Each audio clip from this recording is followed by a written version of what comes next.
It's a beautiful day to be alive. Welcome on the show. We're glad you could join us this morning. Political Spectrum comes to you live from Uyo, the state's capital. And I remain your host, Onumese Ehinoma Olusegun. Our conversations will continue on everyday political and economic developments in Nigeria, and like we often say, and beyond.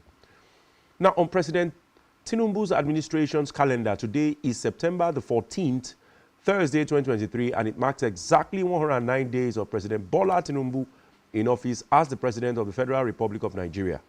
This is now 3 months and 19 days as Commander-in-Chief. Let us follow up on the developments of critical issues on the nation's front burner. Now, moving straight into the business of the day, we begin right here in Taraba as terror got the entire Taraba communities and residents flee. Several of them feared dead. Now, residents of at least 15 communities in Bali local government area of Taraba State have fled their homes after they were attacked by terrorists, locally referred to as bandits. Now, residents says the bandits have been attacking communities in the area since August. The witness said more than 40 people were kidnapped or missing following these attacks. Now, Bali is located in the central zone of the state and some 16 kilometers from Jalingo, the state's capital. Villagers said the criminals often hide within the surrounding forests and mountains to launch attacks and hide in them afterwards. Some sacked communities are, let me read them, Garabatu, Mirimanda Kol, Gidan Hamidu, Dangima, Bantaguru, Shaduza, Garimbose, Mailabari, and Kaigama, among several other communities. Now, also earlier in September, they attacked Garba Chede, a large settlement in the locality, children painfully. Now, residents said it's the growing number of abductions in the area, in the local government area. A resident of Bali town, Sani Ibrahim, told media sources that because of the recurring attacks, most of the communities fled their homes, and the bandits now live in those communities. We can't go to farm because if you are found in the farm, you will either be abducted or killed. Life has become entirely miserable. We are calling on relevant authorities to come to our aid. I'm quoting one of the villagers. And I continue. Now, one of the refuge in Garba Chede, Sunkani, and Pamanga towns, he said many of those that fled are still missing and parents are still searching for their missing children even as we speak. Now, he went further and said the bandits kidnapped all the villages they attacked. Now, a resident of Garba Chede explained that over 3,000 people who ran away from the farming communities during the attack are in communities in the locality are now under the control of bandits. Mr. Agafun said the bandits are in the communities living and operating freely. Wow. A field and free day for bandits and criminals. Well, my thoughts on that are that as citizens and as journalists continue to expose these reports, I expect that that would be enough to set agenda for the presidency. Because even as which direction this administration will go, it has become very obvious that apart from maybe appointing a few service chiefs and the National Security Advisor, not much has been done on the issue of security.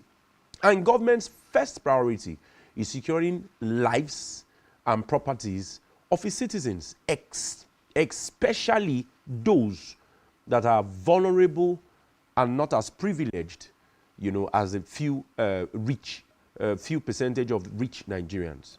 So I think at this point, presidency should step on the gear and work out something more robust on securing lives and properties. I believe Taraba is one of the not central states. It is not exactly a core Hausa community. And a lot of other states within that region have also.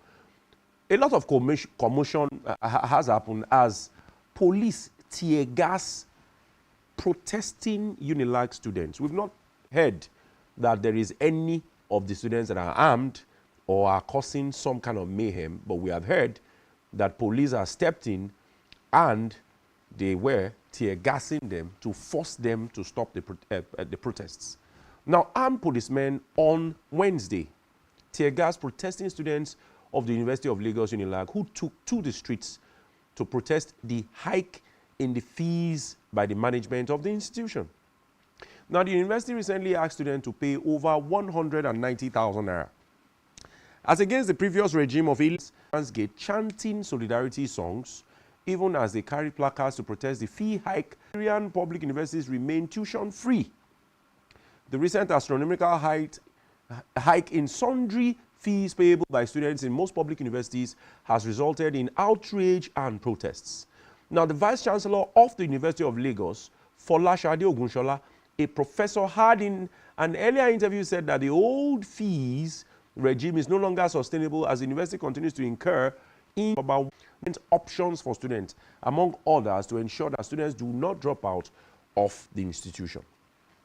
Now, she says, and I quote, the fee-paying system has been reconfigured. Students' work-study program has also been revitalized to accommodate increase of the Dean of the Student Affairs. Now, for further dialogue on the matter, the students of the university, then the National Association of Nigerian Students, which is a political arm, NANS, and other stakeholders, and according to Giwa Temitope, the National Public Relations Officer of the NANS, the outcome of the meeting will determine the next action of students. And then a lot of questions begin to come into your head. What could be the next action of students? More protests, or take to violence? Or what exactly could be the next action of students? We've always advised that it is good that authority takes charge of issues so that things don't escalate. Protection of these students and making life very comfortable for them while in school is a sole responsibility of the school's authority first and the government that instituted the institution. Let's wait and hope to get more developments. America trying to compel the Chicago State University to release the academic records of the current president, even in spite of the fact that the Presidential Election Petition Tribunal has given its judgment unambiguously and clearly.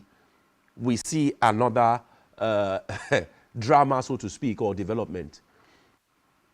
A man made a statement claiming we graduated in 1979. And that statement is ascribed to Tinubu's classmate at Chicago State University as he speaks out. Now, a public affairs analyst, Durojaye Ogunsoya, we know he's also an accountant according to what he claims, has claimed that he